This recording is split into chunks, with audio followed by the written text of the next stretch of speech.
Hi అండి. అందరికీ నమస్కారం. Welcome to my channel. ఈ వీడియోలో సుప్రీంకోర్టు తీర్పు ప్రభావంతో ఏపీ ఉద్యోగులకు మరియు పెన్షనర్లకు డీఏ బకాయిలు భారీ శుభవార్త అనేది అప్డేట్ రావడం జరిగింది. దీనికి సంబంధించిన పూర్తి వివరాలు వీడియోలో తెలుసుకుందాము. వీడియో అయితే ఎక్కడే కానీ స్కిప్ చేయకుండా ఎండ్ వరకు చూసేటప్పుడు ఇన్ఫర్మేషన్ పూర్తిగా అర్థమవుతుంది. అలాగే వీడియో చూస్తున్న ప్రతి ఒక్కరు వీడియోకి లైక్ చేయండి ఫ్రెండ్స్. ఈ వీడియోని తోటి ఉద్యోగ పెన్షన్ మిత్రులతో షేర్ చేయండి. కొత్తగా మన ఛానల్ చూస్తున్నవారు ఇంకా ఎవరైనా సబ్స్క్రైబ్ చేసుకున్నట్లయితే వెంటనే మన ఛానల్ని సబ్స్క్రైబ్ చేసుకోండి. సో, దీని ద్వారా నేను చేసే ప్రతి ఒక్క వీడియో మీ వరకు రీచ్ అవుతుంది. ఇక ఆలస్యం చేయకుండా వివరాల్లోకైతే వెళ్ళిపోదాము. ఫ్రెండ్స్, ఇక విషయానికొచ్చినట్లయితే ఎట్టకేలకు ప్రభుత్వ ఉద్యోగులు ఎదురుచూస్తున్న కరువు భత్యం బకాయిలు విడుదల కానున్నాయి. ఇది సాధారణ విషయం కాదు. అత్యున్నత న్యాయస్థానం జోక్యంతో సుదీర్ఘ న్యాయ పోరాటం తర్వాత సాధ్యపడినటువంటి విజయమనే చెప్పాలి.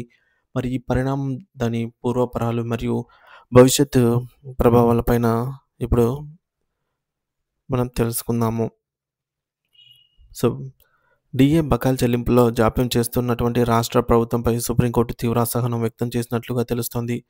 తక్షణమే బకాయిలు చెల్లించండి అని ఆదేశించడం ప్రభుత్వ వైఖరిని పరోక్షంగా ప్రశ్నించినట్లేనని విశ్లేషకులు అభిప్రాయపడుతున్నారు. ఇది ప్రభుత్వ నిర్లక్ష్యానికి న్యాయస్థానం ఇచ్చిన స్పష్టమైనటువంటి హెచ్చరిక అని చెప్పవచ్చు. సుప్రీంకోర్టు తీర్పుతో పశ్చిమ బెంగాల్ ప్రభుత్వ ఉద్యోగులు హర్షాతిరేకాలు వ్యక్తం చేస్తూ ఉన్నారు. తమ న్యాయమైన పోరాటానికి ఐక్యతకు లభించిన విజయంగా వారు ఈ తీర్పును భావిస్తున్నారు. చాలా కాలంగా పెండింగ్లో ఉన్న డిమాండ్ నెరవేరడంతో వారిలో కొత్త ఉత్సాహం నిండింది.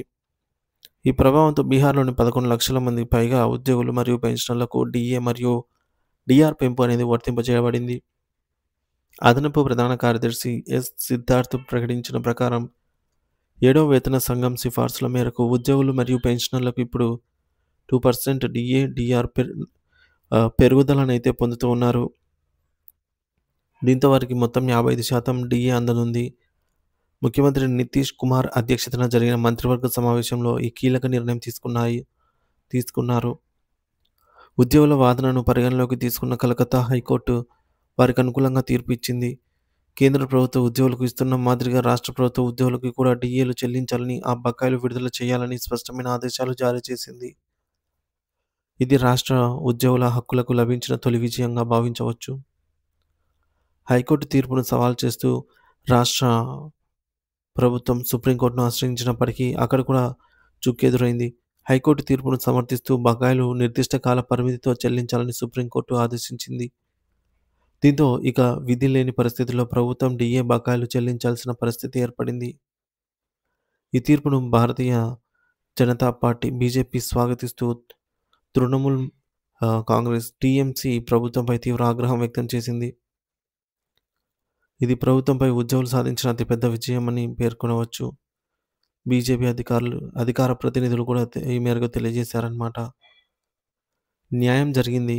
సుదీర్ఘ పోరాటం తర్వాత ప్రభుత్వ ఉద్యోగులకు న్యాయం లభించింది అని పేర్కొన్నారు. 17 వాయిదాల విచారణల అనంతరం సుప్రీంకోర్టు ఇచ్చిన ఈ తీర్పు హర్షణీయమని, ఇది ప్రభుత్వ ఉద్యోగులు ఒక మైలురాయి లాంటి తీర్పని అమిత్ మాలవీయ వ్యాఖ్యానించారు. సుప్రీంకోర్టు తీర్పుతో బకాయిలు విడుదల అవుతున్నప్పటికీ భవిష్యత్తులో పశ్చిమ బెంగాల్ ప్రభుత్వ ఉద్యోగులకు కేంద్ర ప్రభుత్వ సిబ్బంది మాదిరిగానే ఎప్పటికప్పుడు డీఏ అందుతుందా లేదా అనే దానిపైన ఇంకా పూర్తి స్పష్టత లేదు. అయితే ఇది తీర్పు ఆ దిశగా ఒక సానుకూల సంకేతంగా భావించవచ్చు. ఈ తీర్పు దేశంలోని ఇతర రాష్ట్ర ప్రభుత్వ ఉద్యోగుల డీఏ బకాయిల అంశాలపై కూడా ప్రభావం చూపే అవకాశం ఉందా అని వేచి చూడాలి. మరి దీని ప్రభావంతో పశ్చిమ బెంగాల్తో సహా బీహార్ మరియు తెలంగాణలో కూడా డీఏ బకాయిల చెల్లింపులు రావడానికి ఆయా ప్రభుత్వాలు ఆదేశాలు జారీ చేశాయి. దీంతో ఆంధ్రప్రదేశ్ ప్రభుత్వం మీద కూడా ఈ డీఏ ప్రభావం చూపి త్వరలోనే డీఏ బకాయిలు విడుదలవుతాయా అనే విషయంపై ఉద్యోగులు మరియు పెన్షనర్లు ఆశగా ఎదురు చూస్తున్నారు.